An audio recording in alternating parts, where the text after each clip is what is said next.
Got 3 golden rules to help you get wealthy in 2025. So, first and foremost, rule number one, living below your means. Guys, my mentor, we just got off the phone today. I'm telling him about this video and stuff, and he's like, can that be a good video? Can you give me a little bit of like your background, your little story when you were on the rise and you were trying to come up and you were, starting your venture for success? He said, yeah, he said one that'll hit home for you is living below your means. And I relatively know that, but I didn't know how deep he went. And he's like, no, Kane, I really lived below my means. And I was like, all right, so like how much were you making when you were saying you're still, he said, I still live below my means today. But he's like, when I first started and I started actually getting some money, Kane, he said, I was living, uh, he said, I was living in my same old apartment, didn't have the penthouse, didn't have none of that stuff. I was still driving my Honda Civic. I didn't have the Maserati then. He said I was making 30K a month with only $4,000 of overhead. So I was like, oh, dang. He said, yep, I was making 30K a month, Kane. Still in the same apartment that I've been in when I was broke. Still driving the same car that I had for about 7 years, 8 years. I was making 30K a month and I didn't upgrade none of that. He said, and this is what he said that broke me, guys, in the sense of like it hit me deep. He said, if you stay small enough, long enough, you'll be big enough soon enough. And when I heard that, man, it hit me inside because I'm like, dang, because once we want to get the money, ladies and gentlemen, once we get that 20K, 30K, 50K a month, those people that are out here doing that type of work and getting that money because they're providing knowledge and wealth to other individuals, um, and you start hitting that stuff, you're like, man, dude, I want that. For me, it's like, oh, I want that Supra. Oh, I want, to get out of this apartment that I've been here, and for a while and stuff, and get my own place and do my own thing.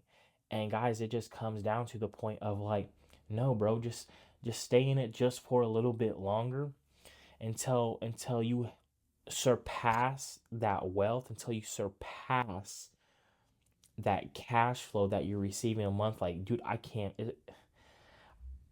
It's going to be hard for me to spend. I'm just going to be honest with you guys. Guys, it's going to sit here and be hard for me to spend 100K a month. It's going to sit here and be hard for me to spend 50K a month. I'm not much of a materialistic person. My dream car is a $65,000 Supra. Like, it ain't no Lambo. It's not no McLaren. You know what I'm saying? It's not no Ferrari. My dream car is under 100K. You know, I don't want to live here in some big mansion.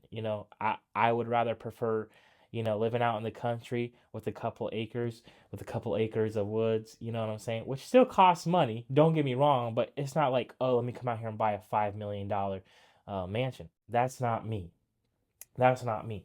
So already naturally, I live below my means. So, but when he said that quote, if you stay small enough long enough, you'll be big enough soon enough, it hit deep for me because it's just like, no, just because you're out here getting the 30K. He said, Kane, it wasn't until I was making 60K, 80K a month that I came out here and I upgraded from paying $2,000 a month with having 4 roommates to going and paying $4,000 a month, having my own place. And it was a little bit nicer. It was a little, you know, a little bit creep up. But he was like, I was paying my own place, have my own, space and stuff. It was nice. I didn't mind it. I'm out here paying $4,000 a month. That's fine. He's like, it wasn't until I was making 80K, Kane, where I come out here and I upgraded from, you know, the Honda Civic to the Maserati. And I was like, all right, bro. And he's like, because I'm sitting here, Kane. And so he said, okay, I'm out here doubling, tripling what I make close to, 30K to 80K. And he's like, that's not until I upgraded it. And then when I upgraded it, it was still living below my means because now I'm spending like 8K, maybe. He said maybe 8K a month, so I doubled it, but I also doubled how much I'm bringing in.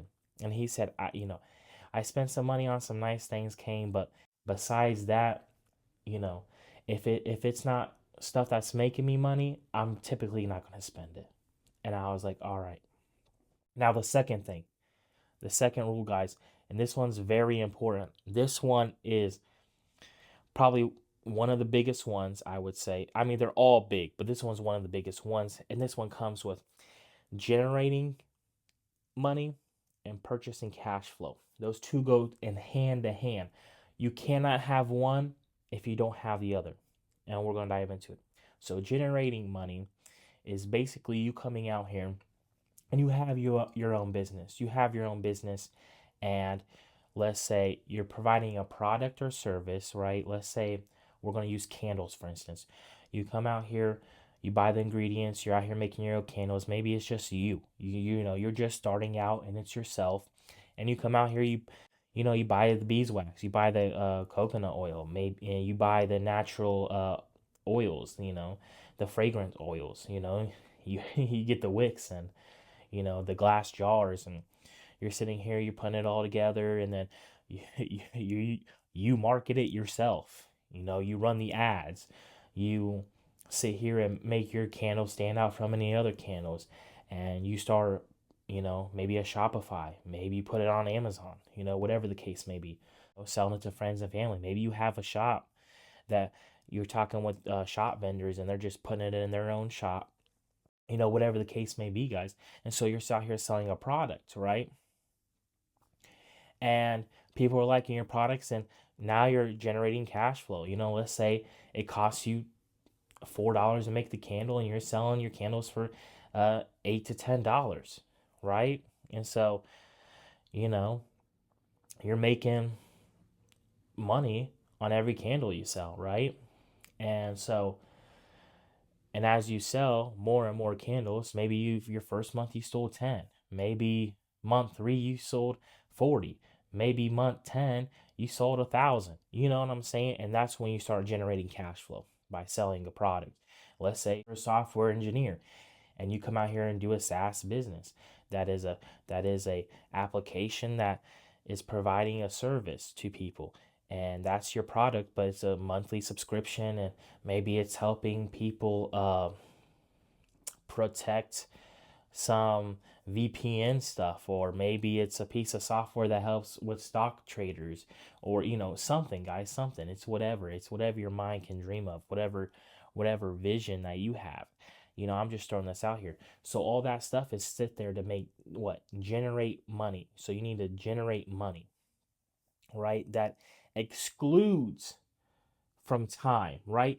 So in the beginning, you're going to be spending time, right? You're going to be spending time doing the candles, programming, you know, the software, and writing code and all the stuff to build the software up and stuff. But eventually, as you grow more and more the company, and you can come out here, you can hire workers, or you can hire some people to sales reps to do this, to do that, that eases it off of you, right? And that's how you grow the business. That's generating money. And so when you start having access money, you take that access money, you can put a portion back into the business, right? And keep on growing and growing that business. And then when you're generating enough money, you can come out here and start buying cash flow and other things, right? You can start with one or the other, right? For me, I'm doing it different. Some people start on generate money side. Some people start with purchasing cash flow. For me, it's purchasing cash flow. It's the first thing. For you, it might be generating money, guys. It might be coming out here making that business. It might be that stuff. For me, in my case, it's purchasing cash flow. Why? Because I have cash flow coming in, and I'm sitting here, take that money, and I'm gonna go put it in my stocks, right? Selling options, buying some options here and there, and generating more cash flow and generating more cash flow. Because like when I started selling options, guys, and this is what this channel is about, right? Stocks and options, guys, I was making, I was testing it out, making like 20-40 bucks a month. And now, after I've been doing it for a while, I'm out here making $500 to $1,000 a month. Base case scenario, $500 a month. So that's nice. And I'm still within my year of doing this, guys. So as time goes on, purchasing cash flow is a sweet thing. So, okay, which one should I go down if I have trouble picking which one? I'm gonna be honest with you guys.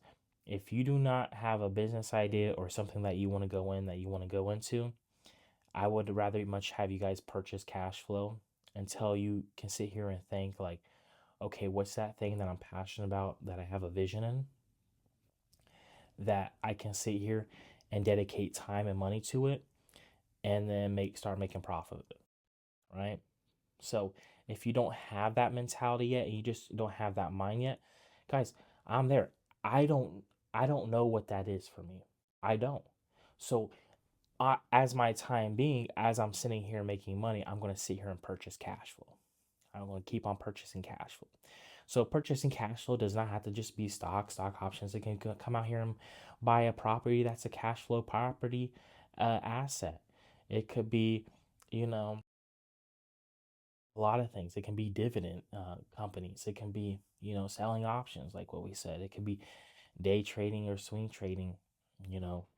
But guys, that's number two. Generate money and purchase cash flow. When you have those two locked in, when you have both those locked in, you really get to taste that financial freedom. You really do. Trust me. Number three, and this one's probably the most important one. And I'm just gonna let you guys know this. Money only solves money problems. Okay? That's all it is. Money only solves money problems.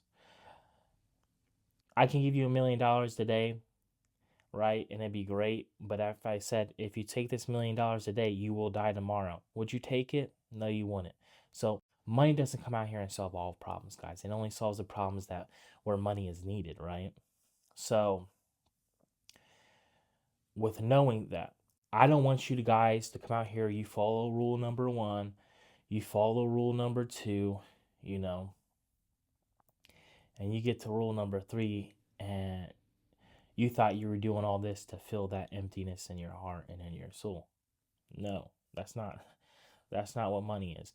Money is just a tool to accumulate, to sit here and try to pretty much buy back your time. That's all it is.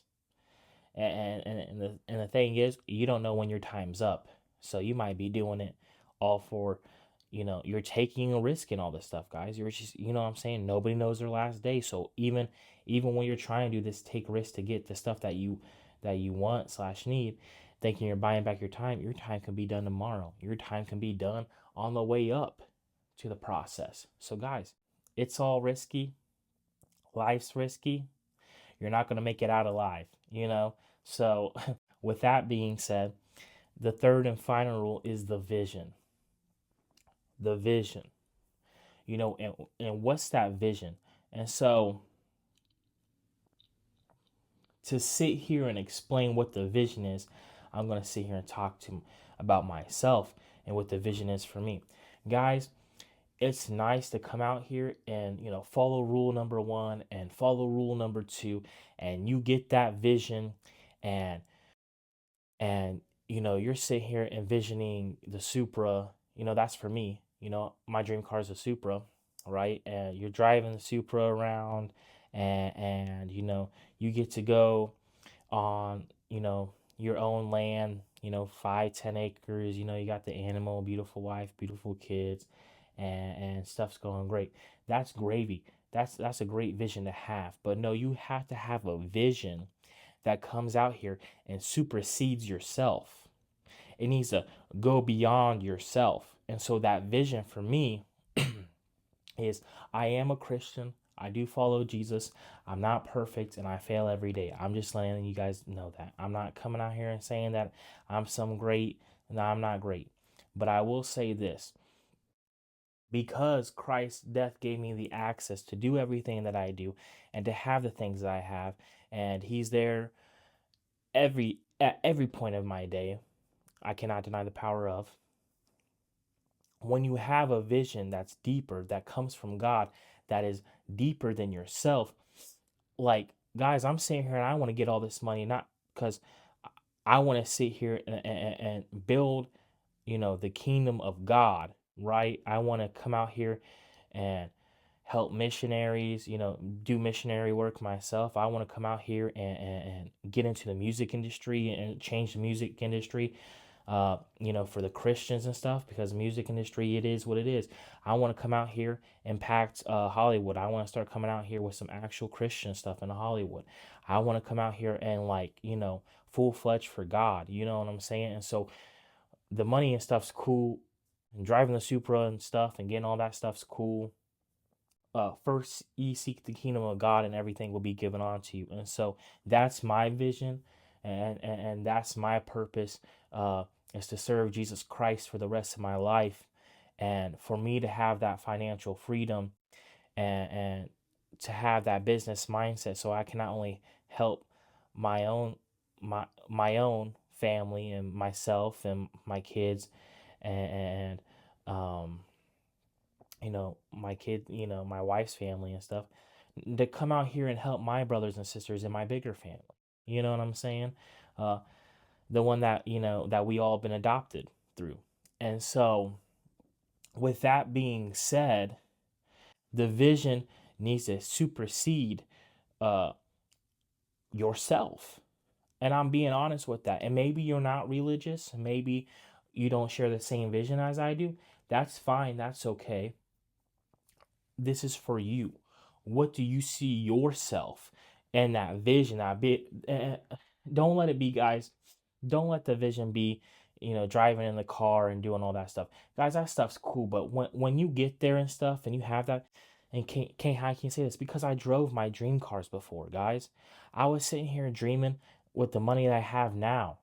I was sitting here like, man, I just can't wait till I get to the X amount of money. And I'm here right now, and I'm just like, it's cool, but it's like job's not finished. You know what I'm saying? Shout out to Cubby, rest in peace. But job's not finished, all right? And so, lock in, live below your means, generate money and purchase cash flow, and just, guys, be in that vision, because that vision provides you the mission, right? When you're in that vision, it provides you the mission. So let's have an excellent 2025, guys. 2025, it's your year. If you make it your year, it's your year. So let's have a great year.